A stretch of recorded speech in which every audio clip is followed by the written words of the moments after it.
அதாவது என்னன்னா, நான் நல்லா இருக்கணும்னு நீங்க நினைக்கிறீங்க, நீங்க நல்லா இருக்கணும்னு நான் நினைக்கிறேன். ஆனா நம்ம எல்லாருமே நல்லா இருக்கணும்னு நினைக்கிறவங்க நல்லா இல்லைங்க, விவசாயிங்க.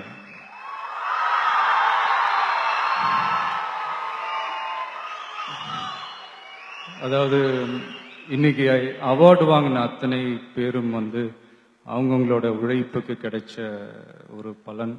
ஆனா எந்த பலனும் கிடைக்காம இன்னைக்கு போராடிட்டு இருக்கிற விவசாயிகளை நினைச்சா கொஞ்சம் வலிக்குதுங்க. இந்த உணவு, உடை, இருப்பிடம்லாம் சொல்றோம். அதுல உணவுக்கு வேற முதலிடத்தை கொடுக்கிறோம். ஆனா அதை கொடுக்கிற விவசாயிக்கு பசி ஈஸியா தீந்துறதுனால தான் நாமளும் அவங்கள பத்தி அதிகமா நினைக்கிறது இல்லையா நம்ம தெரியல.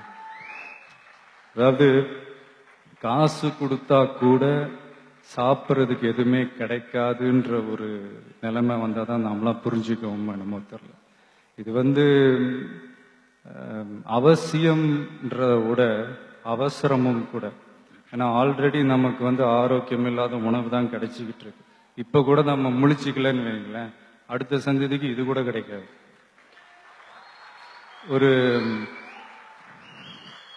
அது என்ன சொல்ற, சும்மா ஒரு எக்ஸாம்பிளுக்கு சொல்றேன். ஒரு கடையினுடைய ஒரு முதலாளி, எனி முதலாளி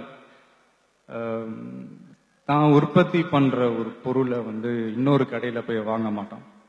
ஃபார் எக்ஸாம்பிள் சொல்ல போனா, ஒரு நகை கடை ஓனர் இன்னொரு நகை கடையில போய் நகை எடுக்க மாட்டார். ஒரு ஜவுளி கடை ஓனர் இன்னொரு ஜவுளி கடையில போய் துணி எடுக்க மாட்டார்.